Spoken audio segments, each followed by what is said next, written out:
So you want to support Canadian developers. Developers.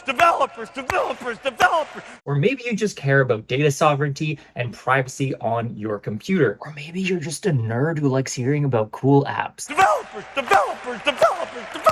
Whichever you are, you've come to the right place. I've got 10 Canadian apps and website alternatives for you, starting with Maple Linux. Maple Linux is an operating system. I've done an entire video about it, link in the description below, but here's a quick rundown. It uses Debian, which is a stable operating system base, it uses the Cinnamon desktop environment, which feels familiar to a Windows user. And despite some of my criticisms in my original Maple Linux video, they're increasingly adding Canadian aspects that we can see as opposed to just things that are underneath the hood. The most recent release contains additional Canadian landscape wallpapers, multiple first-party applications that a team in Open Maple Media have created themselves, including several games, and a paint program. This latest version also includes Flatpaks. So unlike in my previous video, you will be able to install Flatpaks in the software manager. There are a few things that I just want the audience to bear in mind. Debian lacks pre-configurations that other derivatives have added, such as Ubuntu, making it a little easier for the desktop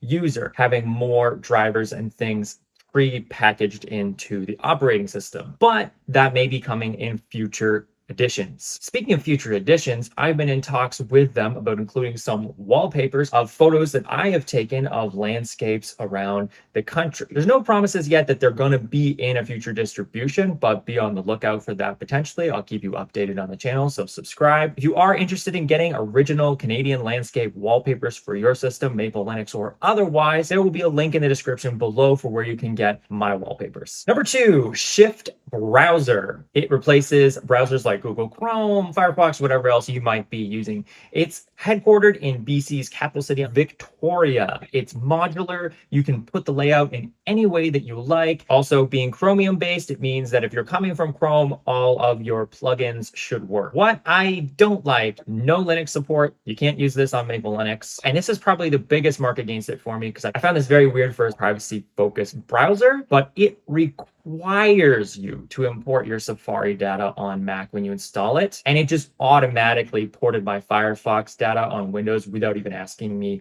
whether I wanted to or not. At least on Mac, I had the option of import it or just don't install. But if you already daily a Chromium browser and you're into that Google ecosystem, this is the best Canadian alternative I've found so far. Let's get social with Social. This replaces Twitter, X, Threads. It's a nice looking app with nice branding. You can discover locally themed posts and events, which kind of leads me to something I don't like, however, because it encourages you to disclose your local location. While I like the opportunity to discover local things, I don't want strangers on the internet knowing where I live. I opted to put my location simply as Canada. The mobile app is good. Some glitches sometimes. Overall, I'm excited to see how it develops more. Sync.com.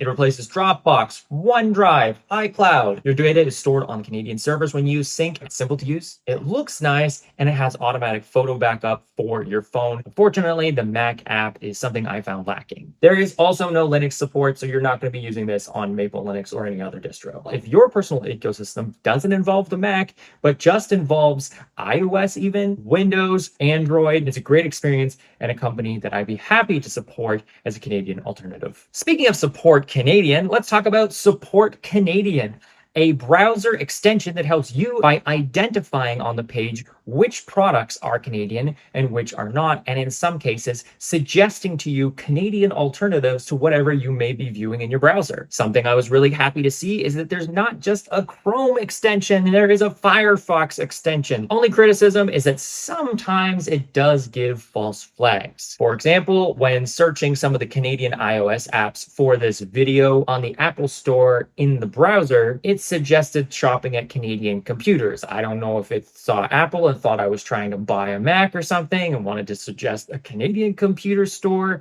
But in this case, that just didn't really make sense. If you investigate the accuracy of its claims about this being a Canadian product and don't just immediately pivot over, I think this is a really cool plugin and it is living in my browser right now. And speaking of living in things, I have been living in CDocs lately. Billed as a Google Docs alternative, I'd also say it's a really nice Apple Notes alternative. Created by Barry LaChapelle of Vancouver Island, the files are stored in Canadian servers on Canadian soil. It has a simple and clean interface. You get free storage up to 50 megabytes. If that's not enough for you, you can upgrade to the Pro account that gives you 500 megabytes and some other features we'll talk about in a second. It's cross-platform, meaning it works on Maple Linux. You can import and export Markdown, PDF, and Microsoft Word files. Super handy for collaborating with other people who maybe aren't using CDocs, although they should. If you do want to collaborate with people using CDocs, Barry does have on the roadmap options for Teams. Be looking out for that. You can post documents like a web page, even in the free account, up to 3 pages. In the Pro account right now, it's unlimited. While it's far more limited than an HTML website, you could use it for simple no-frills blogs or support documents for a web service or app. And you can see another example here that I have made with a link tree where you can click that link and then see my links to all my social accounts,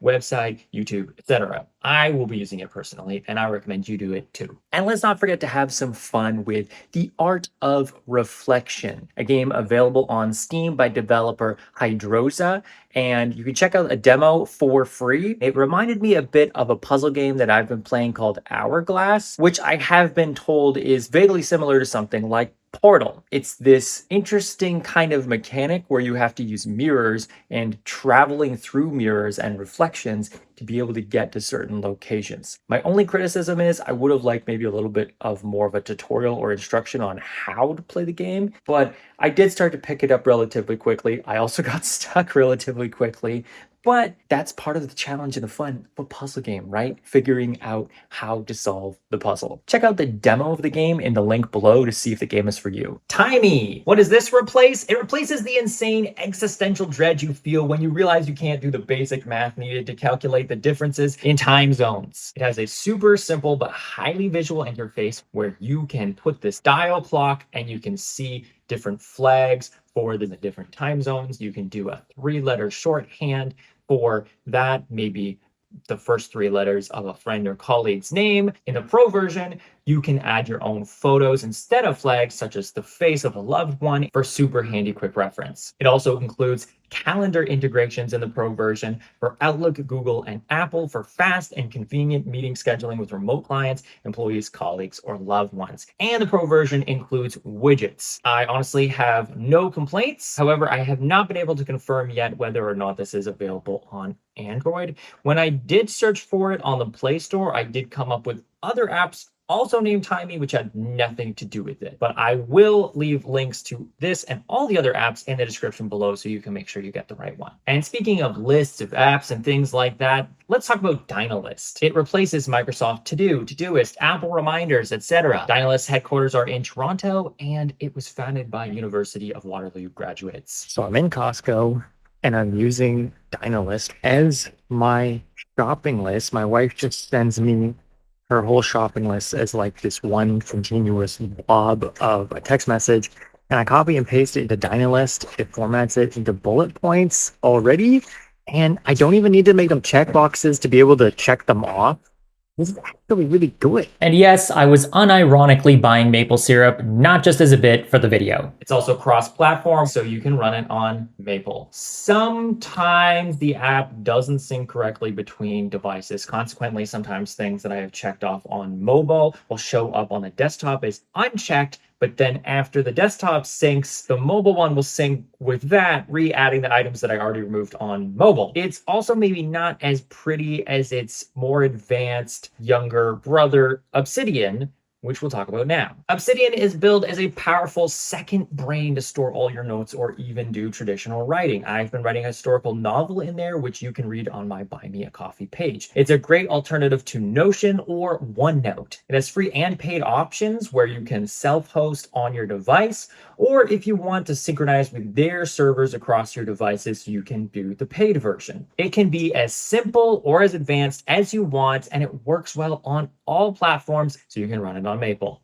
It can be overwhelming at first without looking around at YouTube tutorials, but that's not really a con. It just means there's a learning curve. I use it all the time, and it's probably the most well-known app on this list, but it may not be well known that it's Canadian, and I highly recommend it to the casual or avid writer or collector of information. Speaking of which, you can even get plugins to clip things from your browser into your Obsidian notes. It's an amazing app which deserves its own video, honestly, which I would like to do in the future, so subscribe for that. I have found so many Canadian apps that I really couldn't touch on them all in one video, so stay subscribed for more Canadian apps and more tech stuff in general, which doesn't necessarily have anything to do with Canada, just cool tech. See you in the next one. Bye.